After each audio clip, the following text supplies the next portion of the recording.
Virtual reality involves strapping a headset to the face so the person wearing it can no longer see or hear the real world. I quickly became aware that it is not uncommon for children in VR to experience bullying, sexual assault, to be solicited for nude photographs, and sexual acts by pedophiles. Cybercrime against teens has moved far beyond bullying. Authorities report a rise in online extortion of minors. A few moments ago, I had come in contact with something that really disturbed me. It was one of my friends talking to me about how somebody online had committed suicide. Now, it's not every day that you get woken up or you wake up late in the afternoon and experience grief or anger at somebody's death. Because what was being told to me wasn't just like the ice on the surface, it was deeper than what I was expecting. The person who committed suicide was a person who frequently was online and was a minor. This minor was taken advantage of and or abused. And my friend who told me about this not too long ago, about like an hour ago, had made it clear that they were on the warpath to get the person who did this to the minor justice. Like, they were going to get this person arrested. After listening and watching their video and actually just taking my time, it became apparent to me that I wouldn't let this slip, because as a person who's been in a community online in virtual reality or not, or who has been online chronically at a young age, I know what it's like to be manipulated into doing things that you don't want to do. I know what it feels like to be hated and pushed around to the point and brink of just self-loathing and hatred. So hearing about somebody's suicide that was caused by others, let alone being a minor who committed suicide, has caused me great and deep pain. Because this person could have had a long and healthy life, but it was shortened due to somebody else's actions. Actions that should land them immediately in jail. Whatever made me decide to cover this, whatever inside me that said that needed to be like recognized with this whole situation, it just gnawed at me like something hungry. Because I'm used to covering weirdos online. I'm used to covering pedophiles online. But this was an entirely different situation, because the group that caused this person's death is a chronically online group in VR chat who has lots of connection and lots of reach. So it left me at a standstill on whether or not I should be covering this or if I should just stay quiet.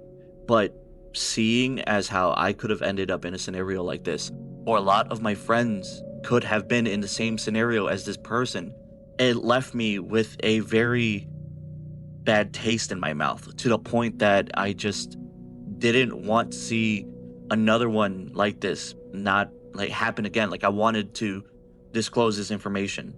Now, we are going through the direct channels, there are direct lines to speak to the police, because the person is not in our country. This person who committed this act is in Canada, and they have been eluding like their justice for a long time. The retribution that this person has been avoiding is palpable compared towards the things that I've come across and have or dealt with. So, that being said, everything that is being brought towards light today shouldn't be targeted after I make this video, because I'm making this video with the full-on knowledge that I know that somebody online could possibly come for my own well-being or defame me online with intentions of making me look or sound a certain way. So keep this in mind when watching this video, that if you do decide to do what I'm doing now, you could be putting yourself at risk for the same treatment that this girl has been put through. Me as an adult, I have no fear for this, and I'm going to keep making videos about these types of people until justice is prevailed, or until I pass away from an untimely death.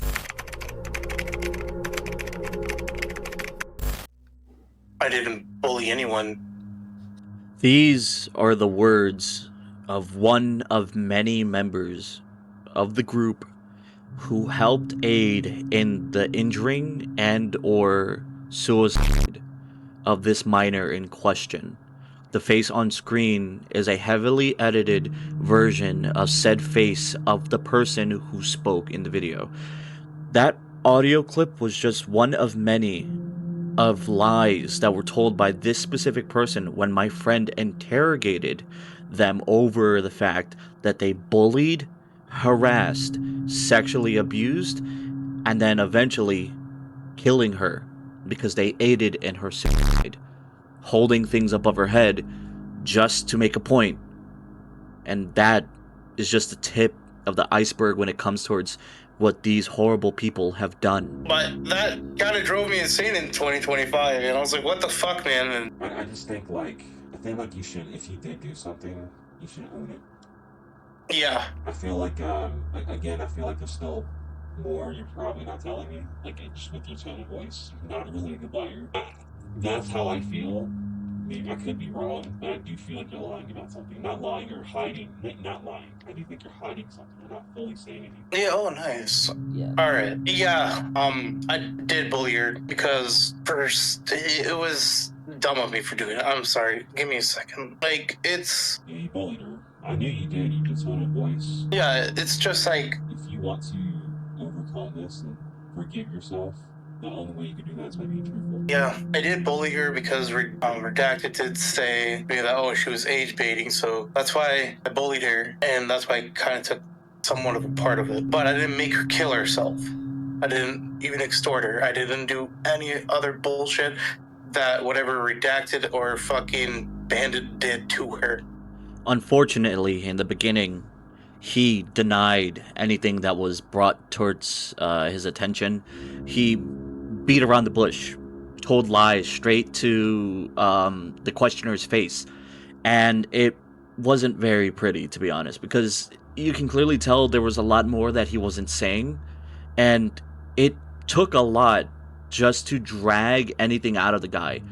Speaking to him, not me personally, but the questioner, when they were questioning the suspect, it clearly shows that this person had remorse in the beginning, but later it will completely flip onto its head when you start to realize this person really did not care at all. They just told me to bully, and I was like, okay. Well, I don't know why I did it, though. you have to understand. Yeah, You but I was 15 years old. Well, no, not even just that. You had a part in her suicide, whether if you want to admit it or not, you did. You were still, like, maybe you got rid of Bandit, but you're still friends with Redacted even after what happened. You get what I'm trying to say? Yeah, I was friends after. Yeah, after what happened. But, like... There's no but. I know. I did cut him off, but still, I should have never done that. And I should have just cut him off right after that. I didn't know what I was thinking. What sounded like remorse from the man himself completely was a different shift, a 180 in the opposite direction. They went from lying to straight tears in a matter of seconds. They clearly were playing off of the emotion and trying to get the interrogator, the questioner, to feel bad for them. But thankfully, the questioner who was talking to this person knew what was going to happen, and they stuck to their guns the entire time. Yeah, you should have cut him off. Because the fact that you didn't, especially after that, she's not coming back. And you did have a part in it. Maybe the extortion thing, maybe not. I've heard you did extort her. The thing is, I don't know about that. Right? No, that's the thing. don't never extort anyone. But you still bullied her, and you still were friends with the people that were harassing her, and you had part in harassing her and driving her to end her life. And then you still stayed friends with Redacted after she ended her life. That girl went through a lot. She had her nudes, she was doxxed, her nudes extorted, everything. I feel like you're saying it's not your fault. You know, you try to make it not as bad because, you know, you weren't the one that extorted her, but you were with the people that did. So can you at least take accountability that you had done that, at least? Maybe not as bad as them, but you did. Yeah, it's my fault. What was I doing? I I'm sorry. I should have just cut, them off. I did take a part of it. I did bully her. It's hard for me to believe that you're sorry when I first asked you about it. You try to make it seem like it wasn't as bad as it was, but I heard what happened. Like, how bad it was. She was extorted. She was cutting herself constantly. She was extorted with her nudes. And she was afraid of everything. She was afraid of getting swatted and killed. She was living in fear every day. You could have hit me up, You could have hit me up and told me what's going on, and I would have helped her. Yeah, I should have just took that dog. They should have just doxed me, and I should have just told you everything. You had help into making a human being killing themselves because you wanted to save yourself. You know how many times people have held my docs over my head because I exposed predators? Or people forging stuff on me? Or other things like that, people lying. I still fought. I still fought. Yeah. I was resilient. I still fought for what was right. Even if certain people, like Enso, that was forging shit on me, or using pedophiles to go against me, even if people were talking down on me and shit like that, I still kept going and fighting for what I thought was right. And then I see you're willing to use her as a shield to protect yourself and work with monsters. And the thing that makes me really mad is the fact that you lied in my face before. You were saying, well, I didn't bully her, I was just allied with, or just partnered with them, and then now it's this. Yes, I was not a part of the bandits. I was allied with them. It was stupid, okay? I know, but still, And right here, right at this moment, this person hits another 180, doing a full 360 and changing their demeanor once figuring out that they were being recorded and interrogated the entire time. I have been recording all this. And in the video, I know. your first and last name is going to be in the title. Okay. And I'm probably going to be sending this to the people in your real life. Okay. Yeah, and I'm sending this to the police too. Goodbye. Don't ever contact me again. This person, for a lack of better words, has no empathy or care for what was happening with this girl. The girl that was led towards her poor demise due towards a group, and they were trying to make excuses the entire time to why they were doing what they were doing. It didn't match how their actions displayed at the end of the recording, and it was really messed up because in the end of it all, the person's still dead, and there's nothing else that can be said about it.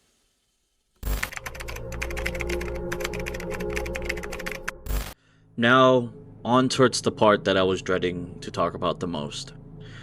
The victim themselves, who we will be calling Melody instead of their real name, was brutally and horribly bullied for 3 years, being extorted as well as catcalled and harassed for a long time. Now, my knowledge towards why they were with the group that they were with is unknown, and to be honest, the way that things played out, it just seemed unnerving. The guy feeling no remorse for what he did after learning that his whole life was just going to get turned on its head, and then the victim dying so abruptly. But what could have caused all this to happen? Now, on screen, you're probably seeing a female face, but it's the victim heavily edited as I possibly could get it, so that way they couldn't be doxxed, because the original photo has their full dox, and Melody got hurt because of it. And there's a lot of people that I know who had their docs released and sent around on many different apps just for people to harass them. Now, they're still alive, thankfully, but things could have turned out a lot differently if, things didn't end up the way that it was supposed to. They could have been in the exact same boat. And the victim shouldn't have had to deal with this type of stuff. What's weird is that they got themselves into a group, and it wasn't done maliciously with any intent. I'm assuming that they joined thinking that it was going to be fine, but that's just my assumption. The groups that they joined were groups that were on a game called VR Chat, hence the beginning of the video stating oh, there is concern of children on VR chat. Now that this group publicly went ahead and told her to do things to herself and self-mutilate her body, taking photos of it on stream apparently from what they did, and using it as their banner for their own personal gain. Now, if I don't know about you guys, but to me that's really messed up, and it just goes to show that not even minors online are safe in any community. And it's just, I'll throw them up on the screen, but I will not be showing you exactly the harmed images that are on the screen. I will be blurring them, but I will show you the group name that has been recorded, and it's not very good. These guys are not good people. After reviewing all the evidence that was put in front of me and watching the video, listening over it again, the prime suspect, Anthony Mellenbacher, was premeditating all of this, from pinning the blame to the girl to having his body named Redacted. Now, I don't know if their name is actually Redacted or is this is just something that they're saying, but it seems premeditated, because from what I understand, Redacted was trying to cause problems for Anthony. Anthony, trying his best to what seemed like get away from the group, tried to pin the blame and tried to have the girl, Melody, take everything under her wing and on like take everything onto her shoulders. Now, if this is the case, it's even worse, because not only was this pre-planned, it was a horrible plan. Now, I say it was a horrible plan because after reviewing everything that has been put in place, after looking at the evidence, it's clear that he was trying to throw the girl under the bus. Basically because he didn't want to take a dox, something like releasing his info, his home address, his name, online towards multiple different people, towards anyone really, and would rather have this young 15-year-old girl receive that type of punishment anyways.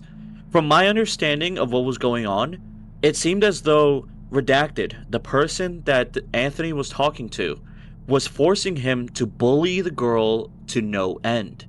And in order to get away from it all, because Anthony didn't want to, apparently, quote unquote, from what he wanted to say, he had to do it. So he stuck everything that he could to it and doxed her, bullied her, held her nudes over her, and made sure to absolutely degrade the heck out of this girl, just so that way one side would get off another person's back. But in reality, it just pushed for the person to commit an unspeakable act.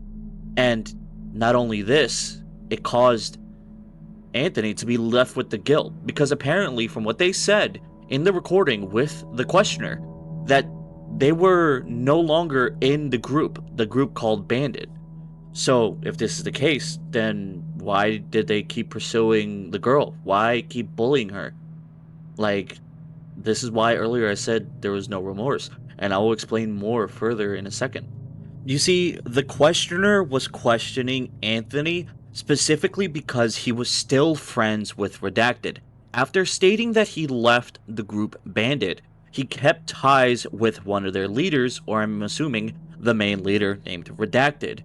Now, if this is the case, which I'm assuming it is, this would give the motive and reasoning for Anthony to keep harassing this girl. Because even after leaving the group, you don't lose the enjoyment from something like that. From my own interpretation of this video, it clearly shows that he was still enjoying what was happening, to the very point that he stayed friends with this leader and kept harassing the girl till her untimely end, basically incriminating both Redacted and him. Unfortunately, though, the questioner managed to get his hands against Anthony, leaving Redacted to be completely left out of the story entirely, shifting all blame specifically on Anthony. Now, as I record this video, and as I wrap it up, giving you a summary is the best thing that I can do until the next video, when I have gathered more evidence about these people and their group, because I intend to bury these people into the ground. I don't intend on letting them walk scot-free from this situation unscathed, because in the end of the day, they caused the death of someone who was just a kid. Now, I'm not trying to play vigilante hero here. I'm only doing what I think is necessary to spread awareness about what these people did. A cult group specifically, called Bandit, forced, bullied, and extorted this minor at the cost of somebody else being extorted as well and bullied into bothering this minor. Now, I'm not supporting the person who caused the death of this child, because in the end of the day, they caused the death to a child, and they've done irreparable damage towards the parents, the friends, local neighbors, anybody who knew this person. And there's nothing that you can really do afterwards. All you can really do is make peace with your maker, because when the time comes for it and you pass away, you're going to be the one who's judged at that gate. As for the summary, we'll start off with the basics. Bandit was a cult-like group who preyed on the weak and on the young. Anthony was part of a group specifically that hung with Bandit. To get the facts straight, it was two separate groups. But he hung out with Bandit so much, it made him a member in the end of the day. From them hanging out, for 3 years, since the girl was 13 years old, they harassed, extorted, and sabotaged everything to do with this girl. From then on, they proceeded to turn on each other in a sense. Bandit's leader, Redacted, went after Anthony. Anthony, fearing for his own safety, supposedly started targeting the girl even more, as to shift blame and or Doc's capability towards the girl, because he didn't want his life to be over due to somebody else's selfish inactions. In the audio, he specifically said that he should have taken the doxing blame, that it should have been all put on him, that he could have spared the girl's life. Regardless of what he did and what he didn't do, it would not have stopped these bad actors from appearing again and possibly hunting the girl down. Because in the end of the day, Anthony deeply enjoyed what he did. He may have lied and curated a story specifically to harm people, but in the end of the day, he wanted to do this. This was what he wanted. This is something he enjoyed. It was all apparent when he was speaking to the questioner, and the questioner pinned him in a corner. Once revealing that they were going to post a video about them, Anthony completely flipped sides. That being said, I don't have all the details, and I'm not the world's greatest detective, but a person like me who knows that exposing people and bringing them to light is the best thing that he can do is probably the only thing I can do. So that being said, if you like this content and you want to hear more from me, to see me expose more people just like this, hit that subscribe button. Leave a like and a comment of who I should talk to next. And if you have a problem, speak to your local authorities first. But if this is a problem that you can't speak out about, come to me. I will take it personally into my own hands to gather information, to build a statement, to compile things together and report it to the police myself. Because I'm willing to give you a voice if you don't have a voice for yourself. That being said though, it's been MX Unix, it's been real, and I'll talk to you guys later. Peace.